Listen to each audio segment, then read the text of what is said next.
Archaeologists, on the other hand, conclude that the Olmecs who sculpted these monoliths have been shown to be absolute masters of realistic portraiture and did not arrive at the distinct Negroid features by accident. It is also noted that there could not possibly be a coincidence of stylization of a distinct people with facial features and characteristics which separates them from the features and characteristics of all other races on this planet. There can be no room for geographical coincidence that the very period that the Negroid appeared in Mexico, that was the same period when the first pyramid, mummies, and hieroglyphics began to appear in Mesoamerica as well. Is it a coincidence that the Teotihuacan head of pre-Columbian Mexico greatly resembles early Mandingo clay heads and Nigerian images? Many of the historians today have confirmed to the speculation of the Olmec monolith heads. They cannot explain the representation of the Negroid, despite the coloration, the fullness of the lips, prognathism, tattoos, tribal markings and tribal scarification, kinky hair, the broad nose, and the Egyptian-style military accessories. Historians now speculate that the sculptures were not constructed by Negroid people, but perhaps by Asians. If this had indeed been the case, why would people erect such huge monuments of Negroid representation? Why would Asians build colossal monuments to portray the Negroid of Africa when they had their own gods and legendary heroes? So realistic are these representations of the Negroid that it is extremely difficult to suggest that these figures were constructed by anyone other than Negroids themselves. Were the Asians attempting to construct an Egyptian metropolis by erecting Negroid stone heads, pyramids, clay pottery, which is identical to the Egyptian and even the Nigerian art? How could the Asians arrive at the startling similarities between the Olmec civilization and the Egyptian civilization? Even more absurd than these claims is how the Asians built these monolith heads. It is interesting to note the similarities between the mysteries of the construction of the Olmec heads and the pyramids of Egypt, both Negroid civilizations. The historical professors' hypotheses are in fact denials of an ancient Negroid civilization in America, which predates all other ancient civilizations and cultures in America.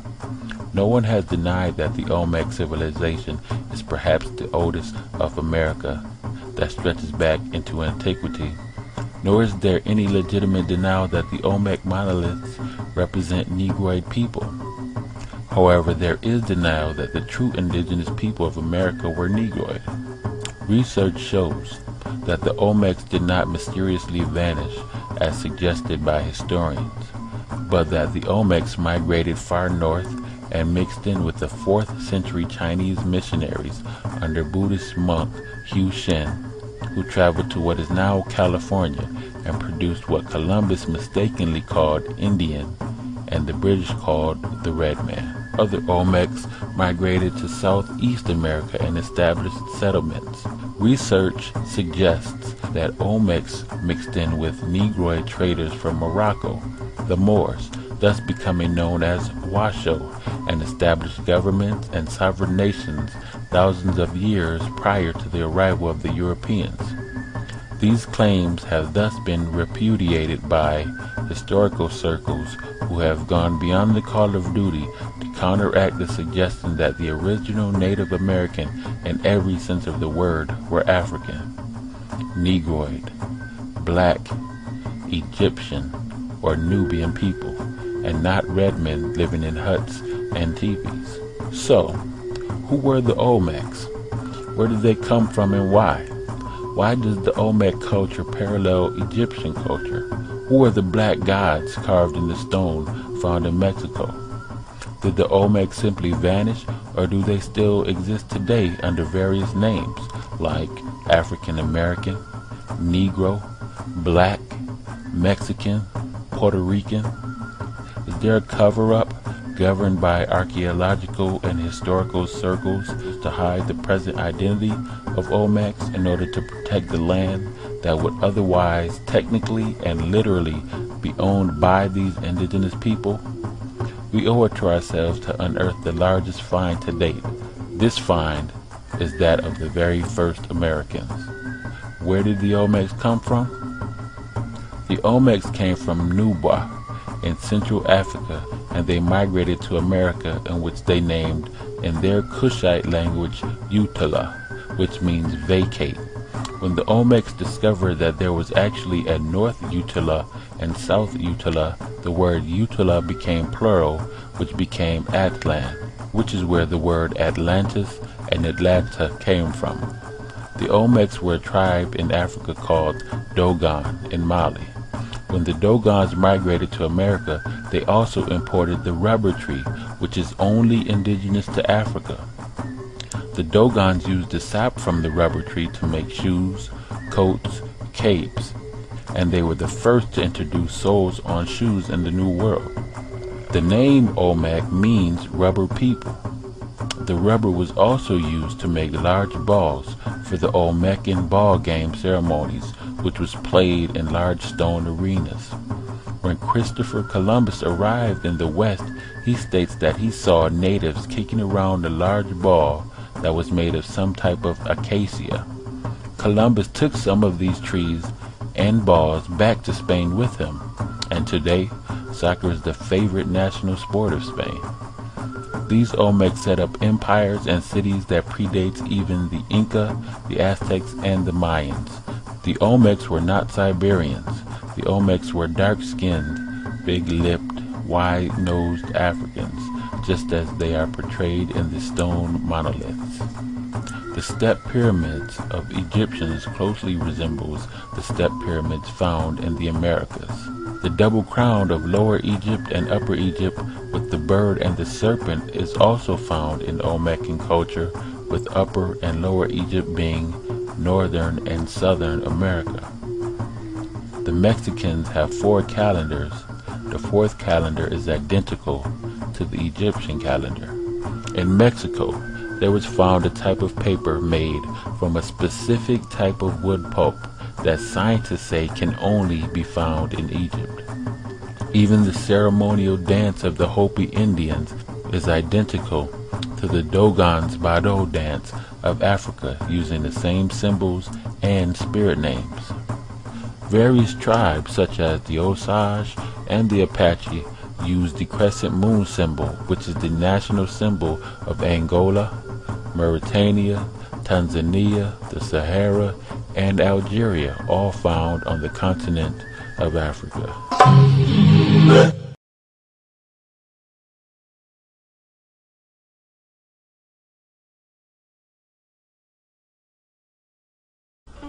Previously, I mentioned that the Olmecs and the Chinese combined to produce the Red Indian, and I will delve deeper into that right now. In the 4th century, a Chinese missionary under the Shang dynasty named Ho Xian, or Hu Xian, came to America in search of his people, who were the East Yi, meaning the black Chinese. When the Chinese arrived, they encountered the Olmecs, who had already been living on the land. The Chinese considered the black Olmecs as the descendants of the black Chinese, Yi people. Hushan's people settled and mixed in with the Olmecs and produced the Aboriginal. The Olmecs gave the lower kingdom to the Aborigines. The Aborigines called the land Mujan, which is a combination of the Olmecan Ashuric Aramaic word Mu, which means one, and the Chinese word Zhan, named after Hushan. Did you know that there was a province in China today called Zhan, and that this is the site of one of the only Chinese pyramids? Muzhan became Mizhan and eventually became Mexjan or Mexico. The Aborigines called themselves Mixakins, and they remixed with the Olmecs, which resulted in a sub-tribe called the Hopi. The Hopi clan was taught the religion of the Dogon and given the secret of the stars. Several hundred years later, the Hindu East Indians arrived in Mexico, and they bred with the Mexicans and produced Mongoloid tribe types like the Inuit and Eskimo, who migrated far north into Canada and Alaska. Out of the Mexican also came the Aztec, Inca, Toltec, Mixtec, and the Mayans, which were the 5 barbarian nations. The Mayans rejected their Olmec ancestry and gravitated towards their Chinese ancestry. The Mayans began practicing human sacrifices and cannibalism.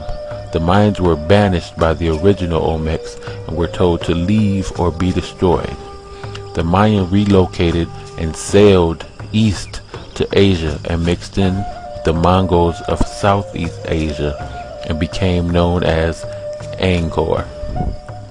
Today, the Angkors no longer go by that ancient name. Their modern-day name is Cambodian. Yes, the Cambodians are really the Native Americans that were banished. This is why the ruins in ancient Cambodia are identical to the ruins of the Mayan Empire. History claims that the Mayan civilization just vanished. The word Mayan means illusions because it seems as if they disappeared overnight. The Mayans didn't just disappear. An entire ethnic group just simply vanished overnight. They simply packed up and moved to the other side of the planet. And you might be wondering, am I saying that the Red Indian is an Aborigine? Well, the Red Indian is a result of mixing between Olmecs and Chinese.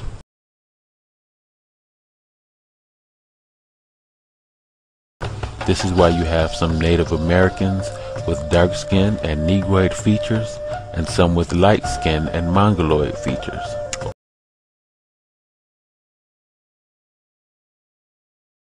Olmecs were indigenous Americans. Chinese were immigrants. Mexicans are Aborigines, who were the combination of Olmecs and Chinese. The East Indians that came here were also immigrants. The East Indians that came here were also immigrants. The East Indians that came here were also immigrants. As for the tribes of North America, the tribes of North America were a result of Olmec and Mexicans. However, some of the Mexicans continued to mix with the Chinese and produced yellow tribes like Pueblo and Manso or Mansu. The yellow tribes mixed in with each other and produced tribes like the Chinook, Tutuni, Kalupaya, Chumash, Oinut, and others. Tribes broke off from each other and produced even more tribes that settled in California. The darker-skinned tribes were the tribes that managed to contain much of the Olmec blood, like the Arapaho, Arikara, the Blackfoot, Cheyenne, Crow, Apache, Mandan, the Pawnee, and the Shoshone. In the 15th century, all of this changed. The Europeans arrived for the first time, the Spaniards, French, British, Italians, and Portuguese. The Europeans mixed in with all of the tribes, black, red, and yellow, and they produced even more stocks. Today you will find white Native American tribes. The tribes that did not wish to mix with the Europeans were destroyed. The Incans were destroyed by the Spanish, who stole their culture and are now calling themselves Hispanic. The Incans were destroyed by the Spanish, who stole their culture and are now calling themselves Hispanic. The Incans were destroyed by the Spanish, who stole their culture and are now calling themselves Hispanic, which is a term that was popularized and some say even coined by Ronald Reagan. As far as the darker tribes or the black tribes, the Olmecs migrated into two directions. One group of the Olmecs migrated into the eastern islands near the Bermuda Triangle and settled in the islands of Jamaica, Haiti, the Bahamas, Trinidad, and Barbados. The Olmecs set up colonies on these islands and became known as the Arawaks. These were the people Christopher Columbus encountered. The Spanish and the British mixed in with the Arawaks. The Olmecs of Haiti went back to their African roots and began practicing their religion called Yoruba, which is mistakenly called Voodoo. The Arawaks mixed in with the Portuguese and produced a tribe of half Negroid, half Latin called Taino. The Taino were invaded by another tribe called the Caribs, who were sadistic cannibalists. The Caribs migrated to an island known as the Caribbean. The other group of Olmecs traveled north and settled in Southeast America and became known as the Washoe, which means raccoon people. These people settled into areas of Alabama, Mississippi, Louisiana, and Georgia. The Washoe mixed with the Malian Moors of Africa who also came over. The result of this mixing was a tribe of pure-blooded black Native Americans called Yamasee or Yamasee. The Yamasee resided in Georgia and were the mother tribe of all dark southeastern and eastern tribes. Yamasee is a direct descendant of the Olmecs through the Washita Moors. The Washita is a derivative of the term Wichita, who are known as Kitkitish, which means raccoon eyes, which refer to the black Native Americans because of their faces. Thus the term coons was used to identify a black person. The Yamasee lived in Georgia on the Ocmulgee River near Macon, Georgia, and where the early Yamasee mounds were discovered. Today, Macon is also the home of the Harriet Tubman African American Museum. The Yamasee is the mother tribe of the Creeks, the Seminoles, the Apaches, the Choctaw, the Chickasaw, the Catawbas, and the Cherokee. In the 1700s, the British, French, and Spaniards mixed into these tribes. In 1715, the Yamasee rose in rebellion against the English and allied with the Spaniards. Some of the Yamasee Creeks migrated to what is known as Savannah, Georgia, and became outlaws under the tribal name Yamacraw. The British began taking women and children into slavery. Now, you may be wondering, hey, he just kind of skimmed over that little part about the blacks mating with the Chinese to produce the Red Indian. Well, I'm going to attack that right now. You may be wondering, were there even blacks in China? And the answer to that is yes. There were indeed blacks in ancient China. The skeletal remains from southern China are predominantly Negroid. The people practiced single burials, which is an African ritual. In northern China, the blacks founded many civilizations. The three major empires of China was the Jia dynasty, the Shang Yin dynasty, and the Zhao dynasty. The Zhao dynasty was the first dynasty founded by the Mongoloid people in China, called the Hua. The founders of the Jia and the Shang came from the fertile African crescent by way of Iran. Chinese civilization began along the Yellow River. Here the soil was fertile, and black Chinese farmers grew millet 4,000 years ago, and later soybeans. They also raised pig and cattle. By 3500 BC, the blacks in China were raising silkworms and making silk. The cultural hero Huang Di is a direct link of Africa. His name is pronounced in Old Chinese as Yuhai Handi, or Hu Nak Kunte. He was supposed to have arrived in China from the west in 2282 BC and settled along the banks of the Low River in Shaanxi. This literal translation of Huangyi to Hu Nak Kunte is interesting because Kunte is a common clan name among the Manding speakers. The Africans or blacks that founded the civilization in China were often called Li Men, meaning black-headed people, by the Zhao dynasty. This term has affinity to the Sumero-Akudan term Sa-ge-ga, black-headed people.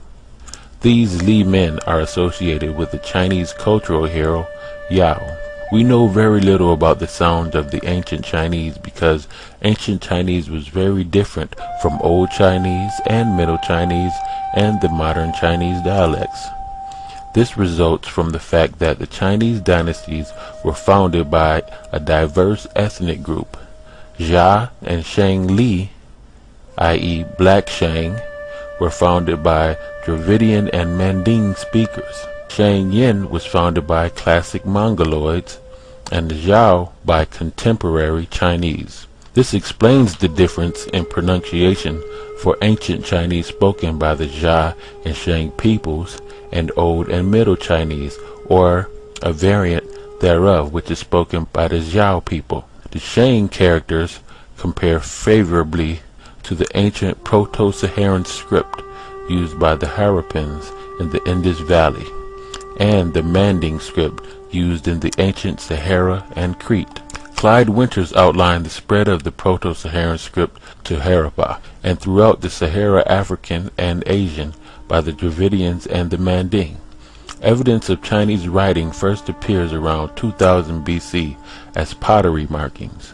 The shell and bone characters represented writing. They were not pictures but wedges similar to African cuneiform.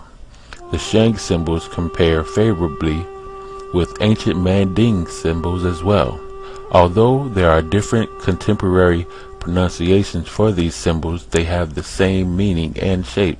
This suggests the genetic relationship between these scripts because we know that the present pronunciation of the Chinese symbol probably has little relationship to the ancient pronunciation of Chinese spoken in the Jia and Shang times when these characters were first used.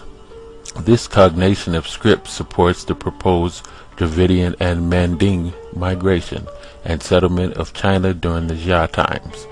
The identification of the first hero of China, Hu Nak Kunte, as a member of the Kunte clan of the Manding speakers of Africa is supported by the close relationship between the Manding languages and the Chinese. Even though we do not know the ancient pronunciation of many Chinese signs, many Chinese and Manding words share analogy and suggest a Manding substratum for Chinese. I mentioned Black Shang, so I will further explain. There were two Shang empires. The first Shang dynasty was Shang Li, meaning Black Shang. It was ruled by Li Shang, or Black Shang. For the last 273 years of the Shang Empire, the capital was situated at Anyang. The Shang Empire based at Anyang was founded by the Yin nationality. We call this empire Shang Yin. Thus we have Shang Li Empire and the Shang Yin Empire. The Yin were classical Mongoloid people related to the Tai and other small Mongoloid Austronesian speaking people situated in Southeast Asia. The use of the blackbird as the father of Zhai relates to the blackbird as a popular totem of black ethnic groups in China. This indicates that the founders of Shang were of mixed origin. The bird myth I just mentioned, which is centered on the east coast of China, suggests black origin for Shang, since this area was the heartland of ancient China. Both the ancient Chinese and Africans had similar naming practices. As in Africa, the Shang child had both a day name and a regular name. The Shang child was named according to the days of the sun on which he was born. They were 10 days in each sun. These days are called the 10 celestial signs. In the mulberry tree tradition, one day 10 suns rose from a mulberry, and the archer Yi shot them down. He actually only shot 9 down. The suns in reality were birds. The bird myth refers to the blackbirds that founded the Shang dynasty. The fact that only one of the 10 birds survived the arrows of the archer of Yi may be related to the unification of the 10 clans of the Shang dynasty. The reference to blackbirds in the Chinese literature relate to the African origin of the Shang rulers. The use of the term blackbird relates to the fact that these blacks had a bird as their totem. There is a similar account in Native American history, where the blackbird rescues the red bird from the white bird, which retreats back into the caves. This analogy is a reference to the Negroid releasing the red Indian from the clutches of the European colonialism. We know that birds do not live in caves.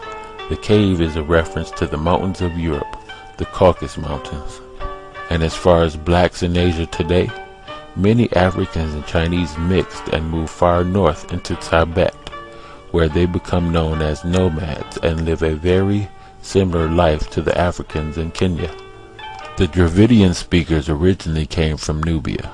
They were related to the Sea group people. The Shang culture was founded by the Kushites, thus the name Yi meaning great bowman, thus corresponding to Stu, the name for the founders of the Tat Seti, the first monarchy in history. The Yi seem to have lived in both North and South China. Fu Sut Nin in Yi His Tunga Shao makes it clear that the Shang culture bearer remained allied to the rest of the Yi people who lived in southern China. The founders of Jia are usually referred to as Yue as opposed to Yi. It would appear that most of Yi were Dravidian speakers, while Yue were Manding speakers. The first Shang king of Zhuan Wang, meaning black king, Zhuan means black. He was called Zhuan Di, meaning black emperor. The founder of the Shang dynasty was called Zhuan Nao, meaning black bird. Another Shang king was called Zhuan Mu, meaning black oxen. And the list goes on and on and on